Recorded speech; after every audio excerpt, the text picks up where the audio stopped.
দুই নাম্বার, দ্বিতীয় শ্রেণীর মানুষ যারা কোরআন মাশাআল্লাহ তিলাওয়াত করতে জানেন এবং আপনার কনফিডেন্স আছে। এখানে একটা কথা বলতে ভুলে গিয়েছিলাম যে আপনাকে শয়তান তিনভাবে বিভ্রান্ত করতে পারে। একটা হচ্ছে শয়তান কিন্তু আপনাকে বোঝাতে পারে যে আপনি অনেক জানেন, আপনার জানার দরকার নাই। এটা শয়তান আপনাকে বোঝাতে পারে। দুই নম্বর, বোঝাতে পারে যে আপনার দ্বারা হবে না, আপনি পারবেন না। আমার কথাটা মনে রাখেন। তিন নম্বর, বোঝাতে পারে যে আমার অনেক সময় পড়ে আছে, পরে শিখে নিবে, এটা তাড়াহুড়োর কি আছে। এই তিনটা অস্ত্র শয়তানের বড় বড়।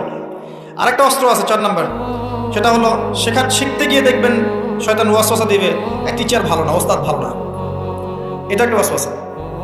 উস্তাদের হাতে নিজেকে ছেড়ে দিতে হবে, তারপরে সে বুঝবে আপনাকে কোন পথে নিয়ে যেতে হবে। নবী মূসা আলাইহিস সালাম যখন এসেছিলেন খিদর আলাইহিস সালামের কাছে, হাল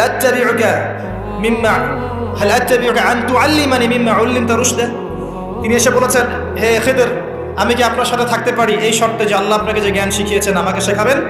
তখন খিদর আলাইহিস সালাম বলছেন, ইন্নাকা লান তাসতাতিআ মা'ইয়া সাবরা, তুমি তো আমার সাথে ধৈর্য ধরতে পারবে না। ধৈর্য ধরে ওস্তাদের কাছে সুপর্দ করতে হয়, তারপরে জ্ঞান পাওয়া যাবে ইনশাআল্লাহ। এত অস্থির হলে হবে না।